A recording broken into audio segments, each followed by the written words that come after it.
tiempos de coronavirus, Univalle Estéreo presenta Sanemos Juntos, tiempo para ser flexibles, solidarios y creativos. Este martes 7 de julio, la relación médico-paciente en tiempos del COVID-19. Invitados, doctores Lina Triana, Jimeno Rojas y Gerardo Campo Cabal. Escúchalo todos los martes y jueves de 9 a 10 de la mañana. Sanemos Juntos. Conduce Fulvia Carvajal. 9 a 10 de la mañana.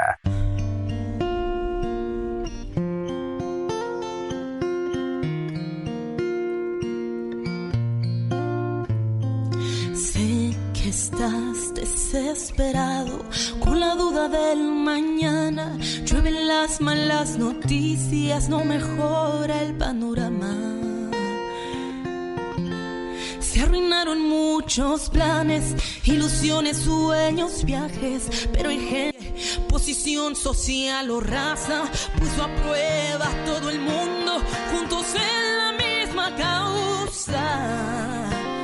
Nuevamente, bienvenidos a nuestro programa Sanemos Juntos, un tiempo para ser flexibles, solidarios y creativos. Saludamos desde los micrófonos de Univalle Estéreo a quienes siguen nuestra programación en la 105.3 de la FM. Les habla Fulvia Carvajal de la Dirección de Comunicaciones de la Universidad del Valle. Igualmente, un saludo especial para quienes se unen a la sintonía a través de las emisoras de la Red de Radio Universitaria de Colombia. Nuestro tema de hoy, relación médico-paciente en tiempos de COVID-19. Quiero compartirles una parte del doctor Alfonso Mendoza, médico psiquiatra de la Universidad Nacional Mayor de San Marcos. Esto él lo escribió en el 2017. A pesar de los vertiginosos cambios operados en el ejercicio de la profesión por el propio desarrollo de la medicina en el mundo contemporáneo, la relación médico-paciente sigue siendo la piedra angular del acto médico. Sin embargo, ella requiere ser examinada bajo una nueva luz, no solamente por lo antes dicho, sino también por el relanzamiento de la reflexión ética, que nos recuerda que la relación médico-paciente es ante todo un encuentro interpersonal en el que ambas partes deliberan conjuntamente para tomar las decisiones más correctas, siempre en el contexto de los principios de la bioética y los derechos fundamentales de la persona humana. Muy bien, para reflexionar sobre este tema, presento a nuestros invitados del día de hoy.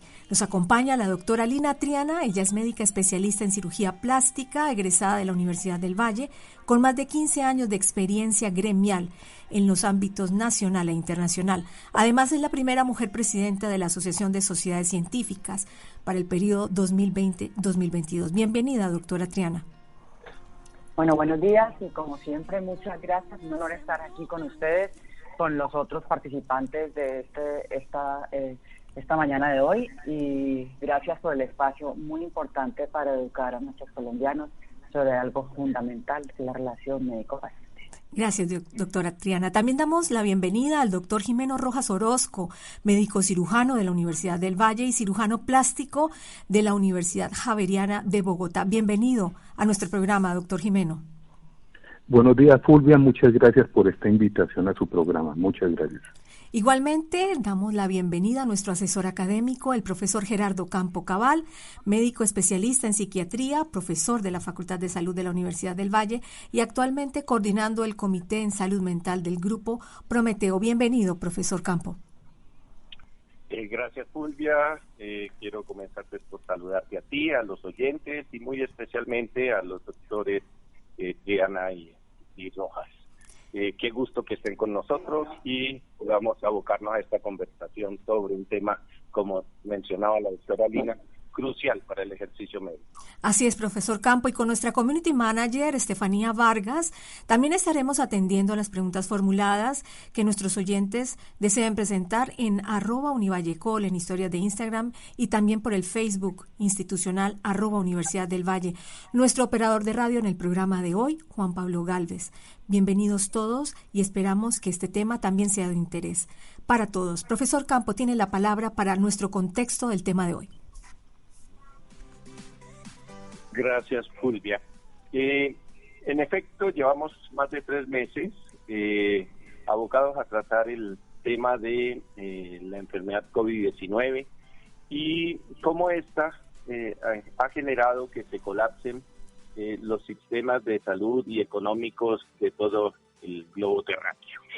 En ese entorno, los hospitales han colapsado, las empresas y negocios han entrado en bancarrota, hay un creciente nivel de desempleo y entre todos ellos se destaca la labor desarrollada por el personal de salud, principalmente médicos y enfermeras, quienes, anteponiendo el bienestar del paciente al suyo propio y al de sus familias, todos los días ponen su granito de arena para tratar de salvar vidas. Pese a las iniciales expresiones de reconocimiento recibidas, los actos discriminatorios y violentos en su contra irrumpieron de una manera aparentemente inesperada y se han mantenido en una tendencia creciente. Situación esta que vino a sumarse a una realidad no solamente colombiana, sino en todo el mundo, de una gran carga laboral y con jornadas prolongadas que exceden en mucho a cualquier otra profesión o ocupación, incumplimiento de los derechos salariales para el personal de salud, un alto número de médicos y enfermeras enfermando y muriendo, particularmente por carencia de equipos de bioseguridad o que estos son de deficiente calidad. Después, la cancelación de contratos a todo aquel que solicita el cumplimiento de sus derechos. Para intentar comprender este fenómeno de coexistencia de expresiones elogiosas con actos abiertamente agresivos, hemos invitado a los colegas médicos Lina Triana y Jimeno Rojas. La doctora Triana hace un par de días en una intervención para un noticiero nacional mencionaba la distorsión de la relación médico-paciente como consecuencia del sistema de seguridad imperante en Colombia. Es por eso que nos complace tener su presencia en el programa y quisiera invitarlos a que entremos a este conversatorio. Así es, profesor Campo, y vamos a escuchar el testimonio de la doctora Lina Triana en Caracol Televisión hace pocos días. Adelante, Juan Pablo. La medicina es considerada una profesión liberal, donde el médico tiene autonomía médica, pero en nuestro país es un poco diferente y es lo que la gente de pronto no sabe. ¿Qué quiere decir esto? El médico es un funcionario más del sistema. Si el médico quiere ser parte del sistema y para trabajar tenemos que ser parte del sistema, se vuelve un funcionario más, un obrero más del sistema. ¿Qué quiere decir esto? El médico está subordinado. ¿Subordinado por quién? Subordinado por las aseguradoras o EPS, por los hospitales, las clínicas, muchas veces por cooperativas que los contratan y a su vez contratan con el hospital o sindicatos. Entonces, ese médico no puede ejercer de manera liberal esa medicina como debe ser.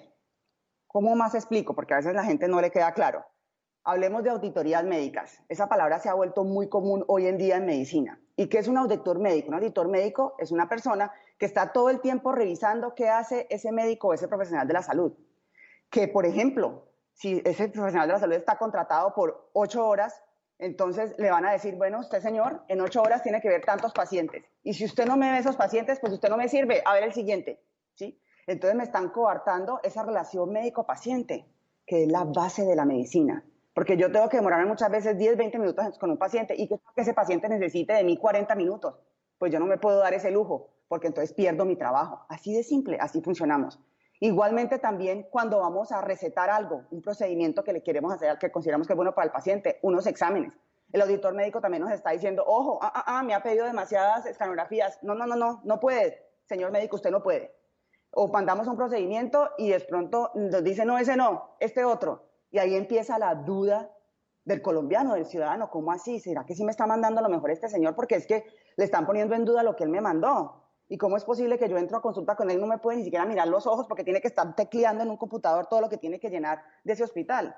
Entonces estamos quebrando la relación médico-paciente. Esto que vemos hoy en día, estas amenazas, esta desconfianza de los colombianos con el médico no es nueva. Eso viene de años, sino que ha explotado ahora como todo lo que ha hecho este COVID.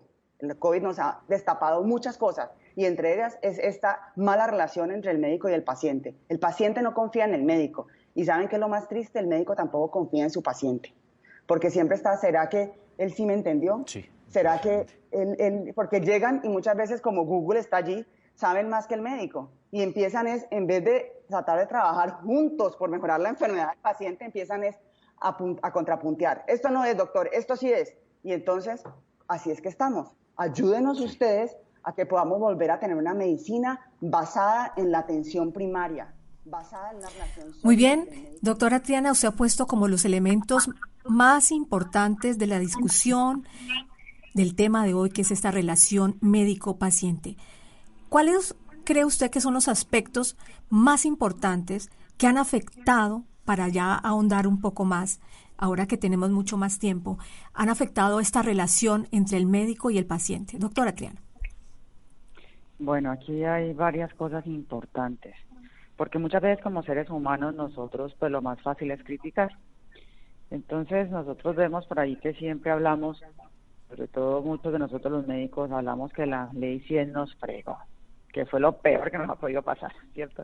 Eso es lo que uno muchas veces oye uno por ahí. Yo siempre digo que todo tiene su lado positivo y su lado negativo. Nada es blanco y negro, sino que tienen como su intermedio, digámoslo así, para decirlo mejor. Entonces, yo quiero empezar por recordar a los colombianos que con la ley 100 hubo un cambio importante en nuestra salud. ¿Y cuál fue ese cambio? Que ampliamos la cobertura, ¿sí? Porque antes, cuando una persona, por ejemplo, estoy dando el ejemplo de un campesino de una población alejada, tenía un cáncer, él finalmente llegaba a la ciudad a ser atendido, porque tenía que llegar a la ciudad a ser atendido por sus propios medios, no tenía cobertura en salud y tenía que literalmente recurrir casi que a la caridad para poder que se le atendiera ese cáncer. Y así era en ese tiempo nuestro sistema, porque no había esa cobertura amplia. Con el sistema nuevo que se implantó, que es el que está funcionando ahora, entonces se supone que ampliamos la cobertura a nivel nacional para que más colombianos pudieran tener derecho a la salud. Sin embargo, el acceso, vemos pues a nivel del sistema de salud como no era el esperado, ¿sí? Se amplió la cobertura, pero seguían habiendo situaciones a nivel del acceso. Y es por eso, por ejemplo, antes del COVID, que muchos de los colombianos tenían que recurrir al servicio de urgencias para poder entrar al sistema. Porque si usted esperaba que le dieran una cita con un especialista, pues usted se imagina, la daban para 3 o 4 meses. O sea, primero se enfermaba más que llegar a la cita, ¿sí? Porque así estaba funcionando el sistema. Entonces, ahí me refiero que había problema de acceso. Entonces, en el papel todos teníamos cobertura, pero el problema era el acceso a ese sistema, llegar a él. Por eso, repito, los servicios de urgencias estaban a reventar por gente que en realidad no tenía que estar en el servicio de urgencias, pero que encontraba que la vía de entrada al sistema era a través de ese servicio de urgencias. Y aquellos que tenían el acceso al sistema se veían, digámoslo, afectados, porque muchos de, digámoslo, los tratamientos que querían, o que que necesitaban, que el médico les estaba recomendando, muchas veces, entonces llegaba lo que se hablaba en la entrevista, lo que yo hablé, el auditor médico, a decir que ese procedimiento no se podía dar. Y al ver que no se podía dar ese procedimiento, entonces la gente, el ciudadano, empezó a buscar opciones para tener acceso a esa salud que en teoría tenía derecho porque tenía la cobertura. Entonces, ¿qué hicieron? Entonces empezó a formar a nivel de la parte legal la famosa tutela que se empezó a usar en el sistema de salud colombiano de manera ya indiscriminada, porque todo era tutela. Para poder que ese colombiano, ese ciudadano tuviera acceso a esa salud, necesitaba muchas veces hacerlo a través de una tutela. Tan es así que nosotros le decíamos al paciente, ponga la tutela para que yo le pueda hacer la cirugía, ¿sí? Así de simple, porque básicamente, si no, el auditor médico rechazaba ese procedimiento. O trataban de ponerle trabas, o trataban de demorarle, como le digo yo, el acceso a ese procedimiento, a esa cirugía. Entonces, un paciente que llegaba con un cáncer estadio 1, cuando ya le pueden atender el cáncer, finalmente, a nivel de que le daban ya el protocolo de radioterapia y todo, pues ya era estadio 2 o 3, ¿sí? Y eso quiere decir que para la gente, para el ciudadano que no sabe medicina, quiere decir que si llega a estadio 1, la probabilidad de sobrevida, digámoslo, es muchísimo mayor que si llega a estadio 2 o 3. La probabilidad de sobrevida va a ser mucho más mala, y aparte de eso, al sistema le va a costar mucho más un paciente más enfermo que un paciente que esté apenas empezando la enfermedad. Entonces era completamente al revés, porque uno quiere en un sistema ser lo más, digámoslo, dar la mejor calidad de servicio a mi paciente, o sea, atenderlo lo más rápido posible y con el mejor tratamiento. y ser también además lo más eficiente posible, que también, digámoslo, si el paciente se atiende rápido, va a ser menos costoso para el sistema, pero no, el sistema lo que hacía era poner trabas en el acceso, y cuando finalmente ese paciente tenía acceso a lo que necesitaba, pues repito, era más costoso para el sistema, y aparte de eso, pues la calidad del servicio pues se disminuía, primero por todo ese tiempo de espera al acceso, y segundo por la salud del colombiano, porque lo último que nosotros queremos, el fin máximo de un médico, que es dar la mejor atención al paciente, y el sistema como tal no nos lo dejaba dar, o no nos lo deja dar, porque el sistema no ha cambiado. Poniendo en este contexto ya al paciente, que es el usuario, que yo creo que muchos de nosotros cuando oyen así entienden, claro, es que eso me pasa a mí, eso me pasó a mí, eso me pasó a mi mamá, a mi tía, que eso es lo que sufrimos los colombianos en el sistema de salud actual, ¿sí? Los problemas del acceso. Y también hay que ponerse del lado del gobierno, porque hay que mirar todas las opciones. Repito, uno muchas veces se para solo desde su punto de vista y critica, pero pongámonos desde todos los puntos de vista. Entonces, desde el punto de vista del paciente, es ese, problemas en el acceso, ¿sí? Y daño en la calidad de su servicio. Desde el punto de vista del médico, lo que salió en la entrevista. Entonces, ¿qué quiere decir eso? Que se nos coarta lo que llamamos autonomía médica. ¿Por qué se nos coarta la autonomía médica? Por lo que expliqué en la entrevista. Entonces, nosotros, para poder trabajar en el sistema, tenemos que ser, digámoslo, para poder trabajar, necesitamos entrar al sistema, porque hoy en día la práctica privada, pues casi que se acabó en este país. Entonces, hay que ser parte del sistema, uno se gradúa y tiene que ser parte del sistema, y al ser parte del sistema, repito, estamos subordinados, como dijimos en la entrevista, subordinados por la EPS o aseguradora, subordinados por la clínica, hospital o IPS, o subordinados muchas veces por la cooperativa que contrata con el hospital o el sindicato que contrata con el hospital. O sea que tenemos un poco no solo un subordinado, sino subordinación al cuadrado o al cubo, como se dice, ¿sí? Entonces, eso quiere decir que finalmente cuando el médico está ejerciendo su medicina, no está teniendo esa autonomía médica, por lo que los auditores médicos dicen. Entonces, el auditor médico dice, usted, señor médico, tiene que atender tantos pacientes, y para atender tantos pacientes, pues no le puede demorar una hora con él. Si usted considera que se tiene que demorar una hora con él, lo siento. El sistema, estamos medidos en costo-eficiencia, y aquí no me da un médico que se me demore una hora con cada paciente, no me sirve. Entonces, por favor, señor, váyase. ¿Por qué le puedo decir váyase fácilmente? Porque ahí entra nuevamente la parte de contratación laboral de nosotros los médicos, que es importante también. Muchas veces a nivel, digámoslo, de los empleos formales de nuestro país, porque uno de esos es el médico, es un empleo formal. Nosotros en realidad, no estamos, digámoslo, dentro del régimen comercial, sino que es un empleo formal, es un trabajo formal. Pero desafortunadamente en nuestro país la medicina se convirtió en que era una venta de servicios. Así es, doctor Jimeno. Y el contrato comercial no está basado en el Código Sustantivo del Trabajo. El Código Sustantivo del Trabajo quiere decir que usted tiene un trabajo y usted tiene derecho a tener vacaciones, tiene derecho a estar incapacitado si se enferma, tiene derecho a una pensión cuando cumpla ciertos años de edad, ¿sí? Tiene derecho a unas cesantías, ¿sí? Y nada de esto entra dentro cuando hablamos de un contrato comercial, cuando estamos vendiendo, ¿sí? Por ejemplo, cuando usted compra una camisa, usted compra un apartamento, está cerrando un contrato comercial. Y en medicina se les ocurrió la maravillosa idea que entonces nosotros vamos a hacer una contratación comercial, porque estamos vendiendo servicios al hospital con que contratamos o a la aseguradora con que nos contrata. Entonces es una venta de servicios. Fíjate cómo quedó la medicina. ¿Sí? Claro que sí. Entonces eso, en ese contexto, repito, ya hablé del contexto del paciente, ahora estamos hablando del contexto del médico. Entonces el contrato es netamente comercial. Si tú no haces lo que ese jefe te está diciendo, porque recuerda, estamos subordinados, entonces inmediatamente te dicen, mañana no vuelve a trabajar. Y así de simple, no tenemos ningún derecho del trabajador, porque el contrato es un contrato comercial. El día de mañana ese empleador dice, no lo quiero más, chao. Y listo, se quedó ese médico mirando un chispero con todas las deudas que tiene, con la necesidad de sostener una familia, de darle educación a sus hijos. Así de simple es. Entonces, y se va sin indemnización, por supuesto. Un contrato comercial no tiene derecho a indemnización. Entonces, ese médico, digámoslo, en su trabajo, pues él necesita conservar su trabajo. Y como está subordinado, el auditor le dice, usted tiene que verlo en 20 minutos, o si no, se va y viene el otro. porque hay más médicos aquí, porque si algo tenemos en nuestro país es un número importante de médicos. Si miramos la cantidad de facultades de medicina a nivel de nuestro país con otros países desarrollados, aquí tenemos un número mucho más grande de facultades de medicina, o sea, producimos más médicos en el año que otros países que ya están, que supuestamente son desarrollados. Entonces tenemos un número de médicos muy grande, o sea que si uno dice que no, el siguiente viene, y el siguiente viene.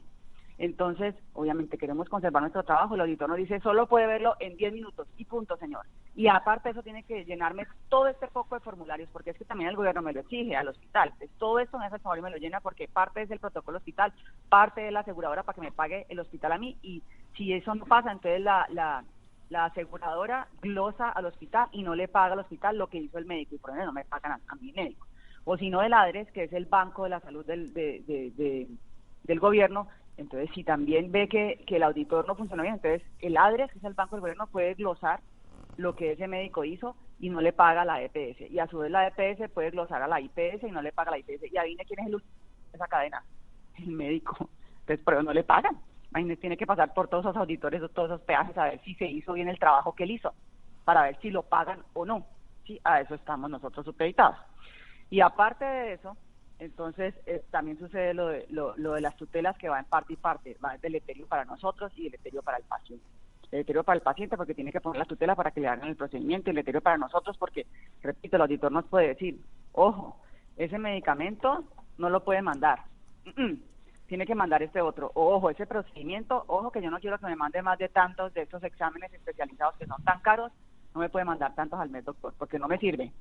Entonces nos están, repito, coartando nuestra libertad como ejercicio liberal, nuestra autonomía médica, y también está yendo el sistema en contra de la calidad del servicio de ese paciente, porque no le podemos dar lo mejor a él. Pero si me pongo del lado del gobierno, porque hay que ponerse del lado de todos, ¿cierto? ¿Qué pasa? Porque lo más fácil es decir, no, es que ellos que se inventaron ese sistema y entonces todo es malo. No. Porque el sistema como tal fue concebido, repito, ¿para qué? Para, como inicié esta intervención, para mejorar la cobertura de los servicios en nuestro país, lo cual lo logró. Es un hecho. La cobertura, si nosotros vemos el sistema de salud de nuestro país en papel, es buenísimo. Porque en el papel estoy hablando. Es buenísimo. ¿Por qué es buenísimo? Porque si yo comparo, por ejemplo, con otros países desarrollados, países socialistas, donde tienen lo mejor para sus ciudadanos, se supone, resulta que en otros países están estratificados de manera diferente el servicio de salud. La salud, tienen salud para todos, pero no el mismo tipo de salud para todos, fíjate, y son países socialistas. Nosotros en nuestro país, como quedó nuestro sistema de salud, tenemos salud para todos y con todo. Me refiero, usted aquí puede tener el mejor tratamiento. Es más, hay tratamientos en nuestro país que en otros países no los cubre el sistema de salud, y son países muy desarrollados, y repito, en países no capitalistas, sino socialistas, y simplemente ese sistema de salud tiene un límite de cobertura, tiene un límite de cobertura de tratamiento. Eso no quiere decir que no les den el mejor tratamiento, sino que les dan uno que tenga más, sea más económico y que sea bueno, pero no de pronto la última tecnología. Aquí en Colombia, como está escrito el sistema de salud, le podemos dar lo que queramos, porque así lo quedó escrito, y por eso es que las tutelas siempre ganan. Pero teniendo eso en cuenta, nuestro sistema de salud se ha vuelto un barril sin fin. Y es que el sistema de salud, independiente de lo que digamos, no, es que se roban la plata, no, pero es que como está escrito es un barril sin fin, porque repito, usted no tiene el presupuesto para poder atender o cubrir o garantizar el servicio que está en el papel de acuerdo al sistema de salud nuestro. Eso quiere decir, usted, repito, de acuerdo al sistema de salud como está escrito, tiene derecho al tratamiento que sea, porque damos de todo, las últimas tecnologías, y el país no tiene con qué pagarlas. Nosotros somos un país subdesarrollado, no somos un país rico. Entonces ahí es donde tenemos que ver cómo cambiamos ese sistema, porque como está no está funcionando bien. Y aparte de eso, tenemos todos esos peajes que les dijo. Entonces el Banco de la Salud de nuestro país tiene que pasar por el peaje de la aseguradora, por el peaje de la IPS para llegar al médico. Entonces, por eso es que digámoslo, estamos teniendo problemas en el acceso, porque el acceso no puede ser ilimitado, como está en el papel. La cobertura, buenísimo, amplió, pero dejó un acceso ilimitado y no tenemos el recurso para hacerlo. Es que no hay ningún país que aguante que en un papel se diga que yo le puedo dar lo que yo quiera a mi paciente. Siempre tienen unos límites, unos límites. Por eso Ahora, como se dieron cuenta que esto era un barril sin fondo, todo este cuento de las tutelas, trataron de inventarse otro sistema para hacer los pagos, y entonces ahora se está hablando que el COVID lo ha opacado, porque el COVID empezó justo cuando empezó a funcionar el sistema que a nivel del gobierno nacional se inventaron para tratar, yo creo que en cierta medida, hacer un control del gasto en salud, que estaba totalmente desbordado, porque le digo, la tutela decía, se lo hace y hay que hacerlo, y el juez lo decía.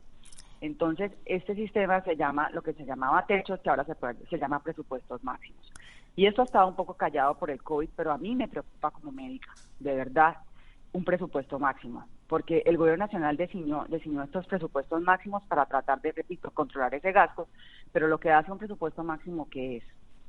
El presupuesto máximo lo que es que ellos cogieron un promedio, ¿sí?, por cada EPS o aseguradora. Recordemos, para los que nos están oyendo, los oyentes, resulta que el gobierno nacional le dice a la aseguradora, a la EPS donde usted está afiliado, ¿sí?, le dice, listo, si usted tiene 1 millón de afiliados, yo le voy a dar X dinero por cada afiliado que usted tenga. ¿Listo? Así funcionaba. Y eso supuestamente es lo que nuestro gobierno le da a esa EPS para que garantice nuestra salud. O sea que es un dinero finito, pero en el papel tenemos acceso a algo infinito. Entonces ahí empieza a decir, no, pues ¿cómo hacemos? Es que no cuadra, ¿sí? Y aparte de eso, como el sistema tenía la opción de la tutela, entonces a esa aseguradora o a esa clínica si le daban X plata para manejar ese individuo, pero si ese individuo se gasta el doble, pues yo no sé, hay que atenderlo. Entonces, por la tutela. Entonces la EP... Doctora Triana. Muchas veces le están debiendo al gobierno, que el gobierno le está debiendo a las aseguradoras, a las IPS y por supuesto al talento humano en salud, que le deben meses, porque son platas. No sé si usted ha oído hablar del punto final. Sí, pues doctora, que se deben. Doctora Qué Triana. Pena, que yo me puedo quedar aquí todo el año, todo el día hablando. Doctora Triana, sí, pero quiero que vayamos por partes, como se dice. Precisamente porque usted ha abarcado muchísimos temas, ha hablado de presupuesto máximo, ha hablado de las auditorías médicas, de la subordinación al sistema general de salud, de la falta de autonomía médica y por supuesto que las tutelas, y todo esto sin duda ha afectado la relación médico-paciente. Yo quisiera escuchar al doctor Rojas. ¿Cuál cree usted que sería como la alternativa o alternativas que se pudieran pensar desde los médicos para mejorar esta relación, esta situación en la que tenemos ahora en nuestro sistema de salud? Mira, Fulvia, yo diría que el tema aquí es educación a la población, darle una buena comunicación a la población, primero que todo desde los medios de comunicación, informar a la población de qué es lo que estamos enfrentando, porque vamos a ponernos pues ahorita en el entorno del COVID, porque creo que vamos a hablar ahorita sobre la situación de la relación médico-paciente dentro del COVID. Nosotros, lamentablemente, los medios de comunicación tienen un compromiso muy importante con la comunidad, y es informar y educar a los pacientes, educar a la población. Entonces, ¿qué pasa? Tenemos que crear una formación, unos conocimientos básicos a la población, no desinformando, me refiero. Han salido unas noticias lamentables donde la gente tiende a generalizar una problemática particular. Le voy a dar un ejemplo. El caso cuando el ministro de Salud habló de un supuesto cartel del COVID. Entonces, ¿qué pasó? A través de los medios de comunicación esto se generalizó y entonces la gente se puso en una posición defensiva, diciendo que a todo el mundo lo estaban matando, que a todo el mundo que había un cartel que porque el gobierno pagaba por cada muerto, hágame el favor, que porque el gobierno pagaba por cada difunto, que por cada cremación, que por cada situación de esta. Entonces la gente, en medio de su ignorancia, empezó a propagar un rumor de que los médicos estábamos matando a los pacientes, o que el paciente que iba a una clínica lo enchuspaban en una unidad de cuidado intensivo y que lo iban a dejar allá, o que de ahí salía muerto, o que lo iban a meter innecesariamente a una unidad de cuidado intensivo. Entonces, aquí hay un problema de comunicación. Primero que todo, informar a la gente y educarla. Entonces, a través de los medios de comunicación, tenemos la gran responsabilidad de educar a la población. Primero que todo, ya que con respecto a la pregunta puntual tuya, ¿cuáles serían las estrategias? Primero, dar un verdadero conocimiento de la situación para dar unas verdaderas expectativas con respecto a lo que estamos enfrentando y las posibilidades que tenemos para tratarla. Segundo, establecer que aquí los médicos estamos acá no es para matar la gente ni para crear carteles, porque tal como ya lo explicó la doctora Lina, el médico es un empleado, es una persona, es como cuando usted se va a quejar ante un cajero por un problema crediticio con el sistema financiero. La pelea no es con el cajero, la pelea no es con el médico, la pelea es que en este momentico todos tenemos que enfrentarlos desde nuestras propias responsabilidades, dentro de nuestra propia actitud. Pero ¿cómo? ¿De qué manera? Nosotros tenemos que tratar de establecer un vínculo de confianza entre el médico y la población y la sociedad. Pero ese vínculo de confianza se ha roto precisamente a través de unas comunicaciones que la gente tiende a generalizar, diciendo que es que hay carteles, que es que aquí estamos matando los pacientes, que los estamos metiendo en esas unidades de cuidado intensivo, que nos pagan por cada muerto. Eso no es así. Entonces nosotros tenemos que tratar de ubicar a la gente realmente en un contexto real, en un contexto que verdaderamente se den las circunstancias que son lo que realmente estamos enfrentando, por un lado como enfermedad y como un sistema. El sistema, usted ya lo explicó muy bien la doctora Lina Triana, perfectamente explicado, y tenemos que partir de una base, Fulvia y oyentes, y es algo que el doctor Campos me enseñó a mí desde que yo era alumno de medicina de la Universidad del Valle, cuando él fue mi profesor de psiquiatría. Un paciente es un todo, es un ser psicosocial. Mire, un paciente que la gente viene en un estado de confinamiento. No ha sido fácil enfrentar el confinamiento para mucha gente, enfrentar una situación económica difícil porque mucha gente perdió su empleo. Una angustia del temor a perder la vida, una angustia de perder su empleo, de la crisis económica, del encierro mismo, de la convivencia de nosotros como familia. Nuestras relaciones cambiaron con un confinamiento. Entonces, o sea, estamos hablando de un entorno que cambió totalmente. Entremos aquí en el campo integral del paciente. O sea, el paciente ya estamos en unas condiciones especiales, no un paciente que venía, digámoslo así, libre, que salía, que tenía una vida, entre comillas, normal, porque podía salir cuando le daba la gana, porque podía entrar, salir. Pero en esta ocasión la gente tuvo que confinarse, encerrarse, convivir, y usted ya sabe muy bien toda la problemática de la convivencia cuando pues viene la gente a encerrarse, cuando no tiene esas libertades que tenía antes, y con esa crisis económica encima, y luego con la crisis de salud que se exacerbó con toda esta situación de crisis de la salud que venía presentándose años atrás, que lo expuso muy bien la doctora Lina Triana. Entonces, se sumaron un poco de cosas que exacerbaron bajo este estado de emergencia sanitaria, y bajo este confinamiento se exacerbaron muchas cosas y se sumó unas condiciones para una tormenta perfecta.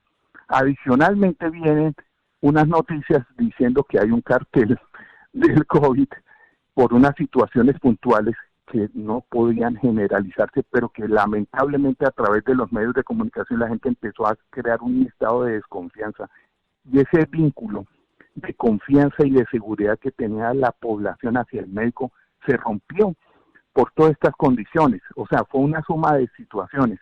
Entonces, mire, tenemos que empezar por el principio. Primero que todo, tenemos que hablar de información, no de desinformación. Informar a los pacientes, mire, aquí los médicos están para servir, los médicos están para curar, los médicos son unos intermediarios dentro del sistema de salud, los médicos hacen lo que se puede, y si usted acude al médico es porque usted va a confiar en ese médico, porque si no va a confiar en ese médico, entonces ¿para qué va?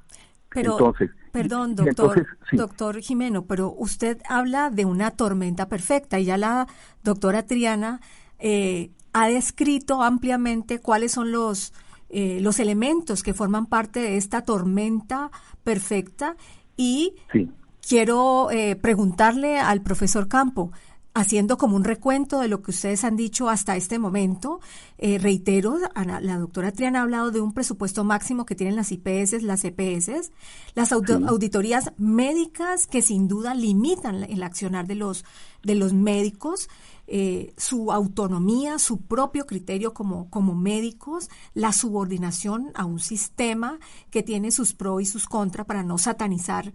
Y usted ahora suma algo bien importante, que es la desinformación de los medios de comunicación, que también, pues, ayudan a que se haya roto este vínculo de confianza en el médico paciente. Profesor Campo, yo quiero preguntarle a usted sobre los valores que se suponen que deben ser parte de esta relación de médicos-paciente, como la empatía, la compasión, la responsabilidad, ¿sí? Y una primordial relación médico-paciente que debe ser de mutua confianza, integridad, respeto, que también a las cuales también se ha referido el doctor Jimeno Rojas.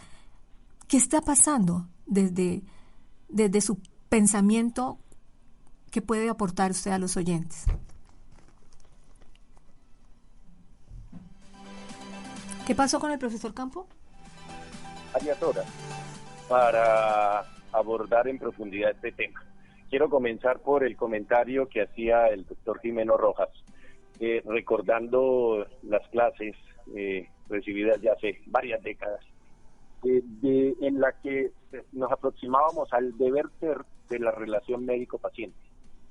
Y ahora parece una utopía, cuando dedicaba tanto tiempo a explicarle al estudiante futuro médico cuál debe ser el compromiso que existe con el paciente, el desarrollo de destrezas en comunicación que pueden llevar varios años de experiencia para lograr realmente uno sintonizarse con el paciente, empezar a visualizar cuáles son sus rasgos de personalidad que le permitan a uno entender por qué un paciente percibe y asume una enfermedad de una u otra manera, el empatizar con él, esto es ponerse en su lugar e imaginar el sufrimiento que le está ocasionando el diagnóstico que se le tiene que confirmar de la dolencia que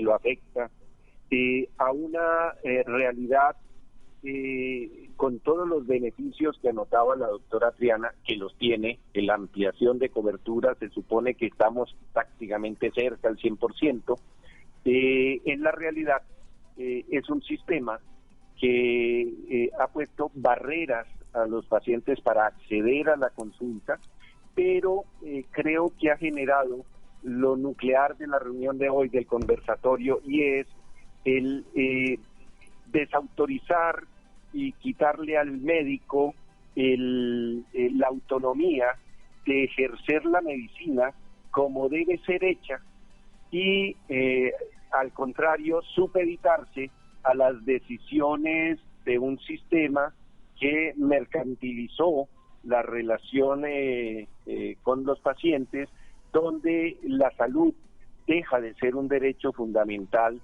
para convertirse en un bien de consumo que puede ser adquirido por las personas con anticipación a enfermar y acude al mismo cuando presenta una enfermedad, con una serie de consecuencias en las formas en que se relacionan los médicos y los pacientes.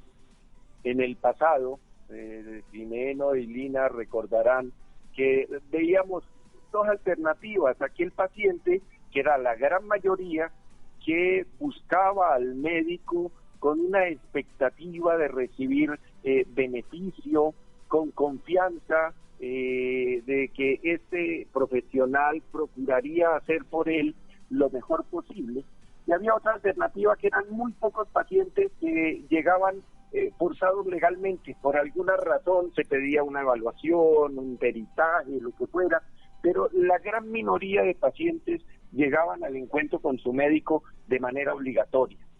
Ahora, el sistema de salud incluso ha entrado a definirle a los médicos cuánto tiempo dura el contacto con el paciente.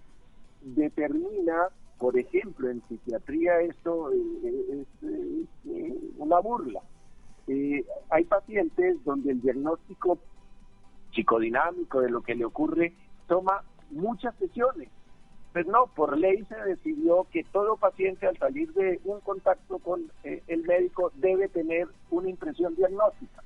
O sea, no importa el conocimiento médico, pasa a ser definido es por el legislador y luego por que administran los servicios de salud. Esto ha hecho que médicos y pacientes pierdan confianza, lleguen con recelo al contacto con el paciente, incluso teniendo eventuales consecuencias legales, los médicos, comenzando por Norteamérica, eluden establecer un contacto humano con su paciente por temor a una eventual demanda. Entonces prefieren, Lina también lo mencionaba, ya ni se establece un contacto visual con el paciente, los ojos van al computador donde hay obligación de registrar una información en un tiempo no mayor de 15, 20 minutos, y pues allí no existe la relación médico-paciente. Los pacientes llegan con temor de cuál será la competencia de ese médico, porque el sistema